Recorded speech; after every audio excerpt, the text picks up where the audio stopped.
خلفائے راشدین عام طور پر تو ہم کہتے ہیں حضرت ابو بکر، حضرت عمر، حضرت عثمان، حضرت علی.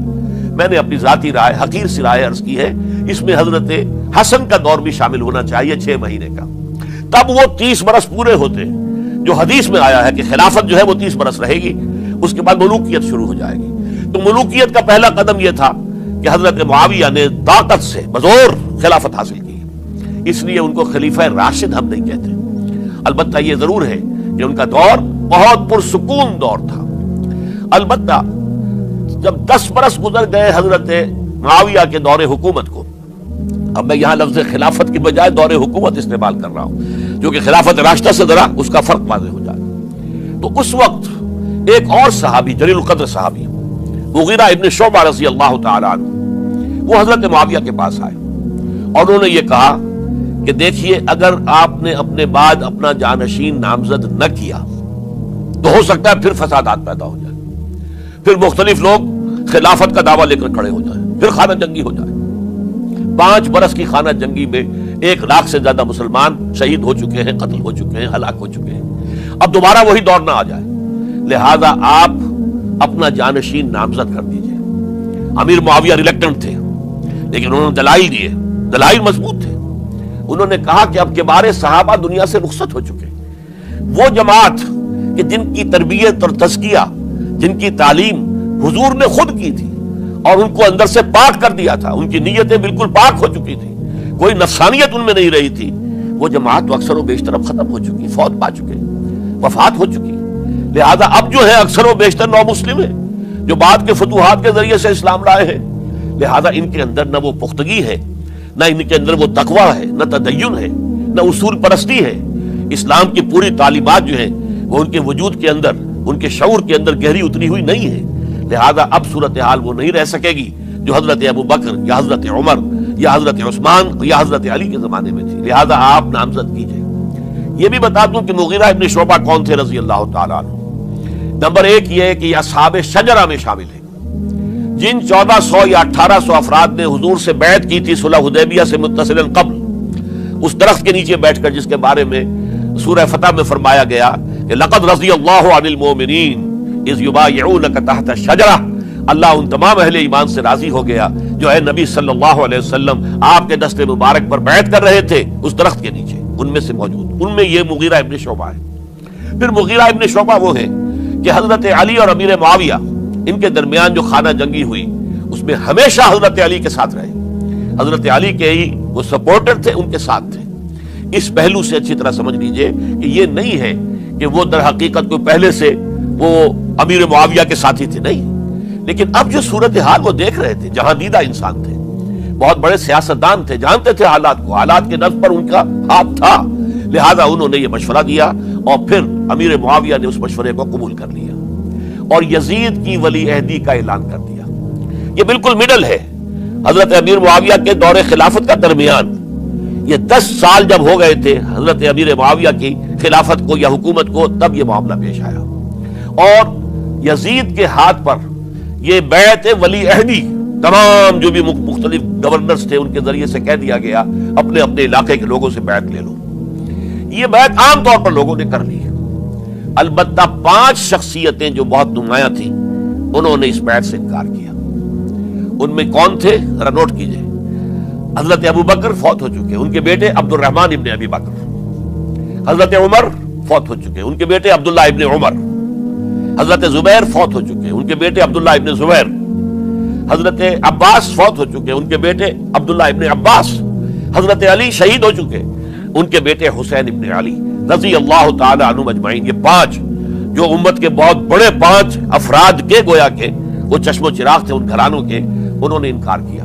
اور ان میں خاص طور پر عبد الرحمن ابن ابی بکر نے یہ جملہ کہا کہ تم چاہتے ہو کہ قیصر و کسریٰ کی سنت پر عمل کرو کہ باپ کے بعد بیٹا حاکم بن جائے. یعنی ایک قدم تو خلافت کا نظام پہلے ہی نیچے اتر چکا. مشاورت سے تو حضرت امیر معاویہ کا بھی جو نسب ہوا ہے وہ مشاورت سے نہیں ہوا. ایک درجے میں وہ جو اللہ تعالیٰ کے رسول نے عمارت بنائی تھی شاندار، اس خلافت کا جو سیاسی نظام تھا اس میں ایک تو کڑی آ چکی زوال کی کہ ایک شخص نے طاقت کے ذریعے سے خلافت حاصل کر لی. اب اس کی اگلی کڑی لانا چاہتے ہو کہ قیصر و کسریٰ کے طریقے سے خاندان کے اندر ایک قبیلے کے اندر یہ خلافت جو ہے، یہ حکومت جو ہے، نسل بعد نسل، باپ کے بعد بیٹا اور بیٹے کے بعد پوتا، اس کو ہم کبھی گوارا نہیں کریں گے۔ حضرت امیر معاویہ بہت دانشمند انسان تھے، انہوں نے ان پانچوں حضرات پر کوئی تشدد نہیں کیا، کوئی جبر نہیں کیا، بلکہ رہنے دیا، ٹھیک ہے یہ بیعت نہیں کر رہے، ابھی تو بیعت ولی عہدی ہے، کوئی حرج نہیں، لہذا کوئی جھگڑا، کوئی اس وجہ سے کوئی فساد، اس بنا پر کوئی جنگ نہیں ہوئی۔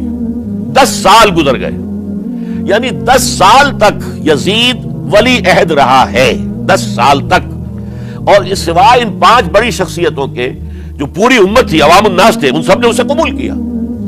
یہ صورتحال اب جب پیدا ہوئی جب حضرت امیر معاویہ کا انتقال ہو گیا، یہ سن 60 ہجری ہے، اب سوال پیدا ہوا کہ وہ ولی عہدی کی بیعت اب بیعت خلافت میں منتقل ہو جائے گی، لہذا پھر یہ ہوا کہ سب لوگوں سے، سب گورنروں کو لکھ دیا گیا تمام صوبوں کے اندر کہ اپنے اپنے لوگوں سے بیعت لے لو۔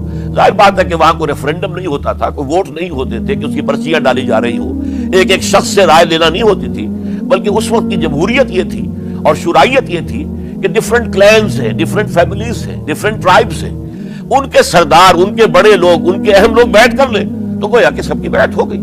وہ ایک قبائلی نظام تھا اور اس میں یہ نہیں تھا نظام کے ووٹ بنے ہوئے ہوں اور اس کی پرچیاں ڈالی جا رہی ہوں، تو تمام عالم اسلام نے گویا کہ بیعت قبول کر لی اب یزید کی بحیثیت خلیفہ۔ اب وہ جو 5 آدمی تھے ان میں سے ایک فوت ہو چکے تھے، حضرت عبد الرحمن ابن ابی بکر رضی اللہ تعالی عنہما، دونوں فوت ہو گئے، لیکن باقی 4 رہ گئے۔ ان 4 کو نوٹ کیجئے، یہ بڑا سینسٹیو ایشو ہے جس پر میں اب گفتگو کر رہا ہوں۔ ان 4 میں کون ہے؟